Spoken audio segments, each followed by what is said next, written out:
हाय. जर तुम्हाला effective retirement planning करायचं असेल किंवा मुलांसाठी एज्युकेशन प्रोव्हिजन करायचं असेल किंवा एखादं तुम्हाला सेकंड होम प्लॅन करत असाल तर तुम्हाला हा व्हिडिओ फक्त तुमच्यासाठी आहे, कारण का आज मी म्युच्युअल फंड इंडस्ट्रीचे काही लार्ज कॅप फंड बद्दल माहिती घेऊन आलेलो आहे. तर आपण जाणून घेऊया की ते लार्ज कॅप फंड कुठले आहेत आणि जे टॉपचे जे काही लार्ज कॅप फंड आहे, जे बेस्ट लार्ज कॅप फंड आहे त्याच्याबद्दल मी माहिती देणार आहे. आणि लार्ज कॅप फंड नेमके काय आहेत आणि कसे परफॉर्म करतात ह्याच्याबद्दल पण मी थोडक्यात तुम्हाला बोलणार आहे. तर मी एक पीपीटी तुमच्या समोर शेअर करतो की what is large cap mutual fund. तर large cap mutual fund are those fund which invest in a larger proportion of their corpus in companies with large market capitalization.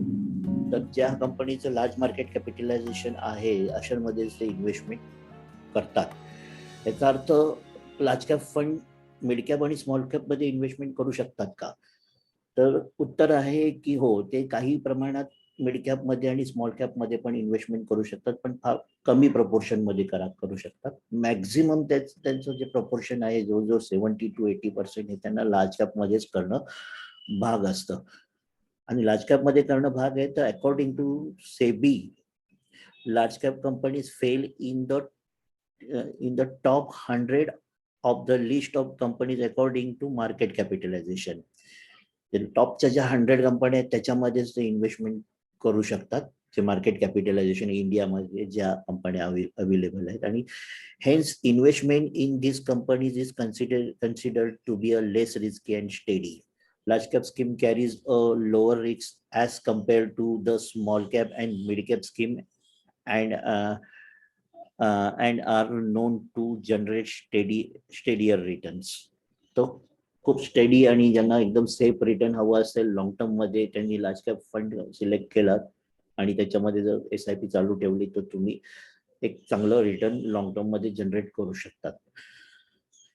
आता आपण पुढे बघूया की कुठले लार्ज कॅप फंड आपल्याला घेणं आवश्यक आहे.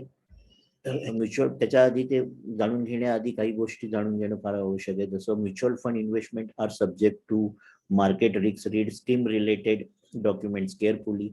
The NAV of the scheme may go up and down depending upon the factor and forces affecting the security market. The past performance of the mutual fund is not necessarily indicative of future performance of the scheme. तर मी तुम्हाला आता काही past performance दाखवणार आहे आणि त्याप्रमाणे मी ranking करणार आहे, पण असं जरुरी नाहीये की फ्युचरला सेम घडू शकतं.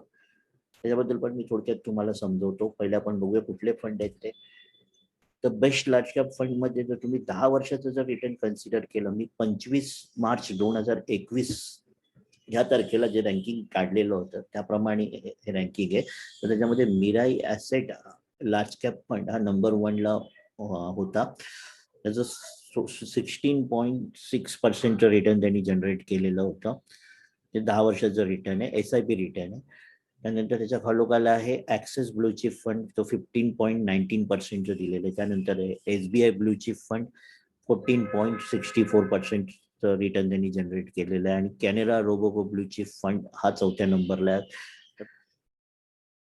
तर काय आहे की आता इथे आपण बघतोय की HDFC टॉप 100 फंड हा खूप खालती आहे, पण असं जरुरी नाहीये की तो नेहमीच खालती राहणार. जर 1 वर्षानंतर कदाचित मी व्हिडिओ बनवीन तर कदाचित HDFC टॉप 100 फंड हा वरती असेल आणि बाकीचे जे फंड जो सर्वात वरती आहे तो खालती गेलेला असेल. कारण की प्रत्येक टायमाला प्रत्येक सिच्युएशन प्रमाणे, मार्केट सिच्युएशन प्रमाणे फंडचं रँकिंग नेहमी बदलत असतं. कारण की मी गेली जवळजवळ 10 ते 15 वर्ष, जवळजवळ 15च वर्ष पकडा की मी म्युच्युअल फंड ऑब्झर्व करतोय.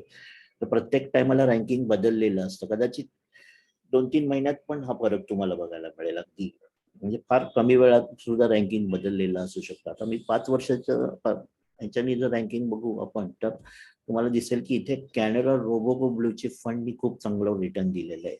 तो नंबर 1ला दिसतोय. Axis as it is second नंबरला आहे, 16.77% रिटर्न आहे. Kotak blue chip fund 3rd नंबरला दिसतोय. मिराई ॲसेट 4th नंबरला आहे. आणि HDFC ऍज इट इज खाली आहे, कारण का त्यांनी तर सध्या परफॉर्म केलेलं नाही. पण जर तुमच्याकडे HDFC टॉप 100 फंड असेल किंवा Aditya Birla frontline equity fund असेल ऑलरेडी तुम्ही परचेस केला असेल आणि त्यात SIP चालू असेल तर बदलण्याची काही गरज नाहीये, कारण का तुम्ही नंतर 1-2 वर्षानंतर बघाल तर तुम्हाला वेगळं चित्र झालेलं दिसेल. कदाचित HDFC टॉप 100 एकदम टॉपला असेल, तर एकदम बॉटमला आहे तो पण टॉपला पण जाऊ शकतो, आणि असं झालेलं आहे आणि मी असं बघत आलेलो आहे. त्यामुळे लार्ज कॅप फंड मध्ये जर तुमचे इन्व्हेस्टमेंट करत असाल म्युच्युअल फंड मध्ये, तर तुम्हाला काही त्याच्यात जास्त चेंजेस करायची गरज नाही. एक कन्सिस्टंटली लॉंग टर्म मध्ये तुमचे SIP फक्त चालू ठेवा, तुम्हाला एक बेटर रिटर्नच येईल, कारण का त्यांचे जे स्टॉक सिलेक्शन आहे ते जवळजवळ सिमिलरच आहे. कारण का टॉप 100च्या ज्या कंपन्या आहेत त्याच्यामध्ये ते इन्व्हेस्टमेंट मोस्टली यांची असते. त्यामुळे स्टॉक सिलेक्शन मध्ये आपण काही कॉमन कंपनी आहेत मी आपण बघून घेऊया. तर स्टॉक इन पोर्टफोलिओ जे कॉमन स्टॉक आहे त्यांच्यामध्ये, आता बऱ्याच जणांचा काही गैरसमज आहे की समजा आता मी SBIचा समजा एखाद्याला SBI ब्लू चिप फंड दिला, तर बरेच लोक म्हणतात मला SBI नको. त्यांना असं वाटतं की SBI म्हणजे फक्त SBI बँकेतच तिथे इन्व्हेस्टमेंट करणार की काय. तसं नसतं. तर म्युच्युअल फंड मध्ये जे आपण जो फंड जो SIP आपली जाते, असे लाखो लोकांचे SIP तिथे चालू असतात आणि तो एक फंड अक्युमुलेट केला जातो, कलेक्ट केला जातो, आणि त्या फंडला फंड मॅनेजर आणि त्यांची जी टीम आहे ते वेगवेगळ्या कंपनीचे शेअर्स विकत घेतले जातात. तर लार्ज कॅप म्हटल्यावरती ह्या काही कंपन्या जसे तुम्हाला समोर बघू शकता तुम्ही, त्याच्यामध्ये HDFC bank, Infosys limited, Bajaj finance, TCS limited, Kotak Mahindra bank, ICICI bank, HDFC limited, Reliance industry, Hindustan Unilever, Larsen and Toubro, Axis bank, HCL technology limited, ITC limited, Bharti Airtel, State Bank of India, Maruti Suzuki, Divi's laboratories, Shree cement वगैरे ह्या ज्या कंपनीचे स्टॉक म्युच्युअल फंड स्वतः विकत घेतो.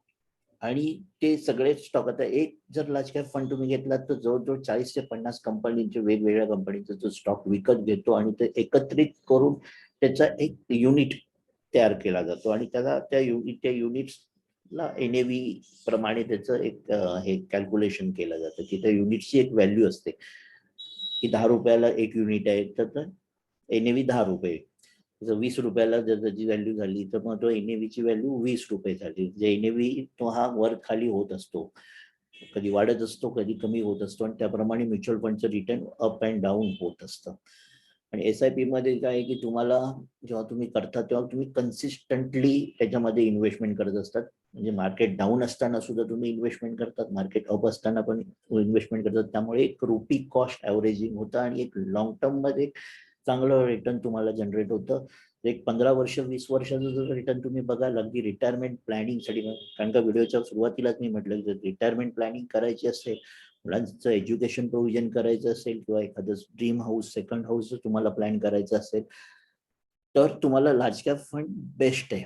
आणि लार्ज कॅप फंड मध्ये जर तुम्ही इन्व्हेस्टमेंट करणार असाल तर तुम्हाला, मी आता हे 9 लार्ज कॅप फंड दाखवले, पण त्यातमध्ये तुम्हाला कुठलं तरी एक एक किंवा 2 लार्ज कॅप फंड तुमच्या पोर्टफोलिओ मध्ये असला तरी पुष्कळ आहे. कारण का काय होतं की जास्त लार्ज कॅप फंड जर तुम्ही घेऊन बसलेला असाल तर तुम्हाला काय होणार आहे की पोर्टफोलिओचं जम्बलिंग होणार, कारण काय सेमच कंपनीमध्ये इन्व्हेस्टमेंट केली जाते.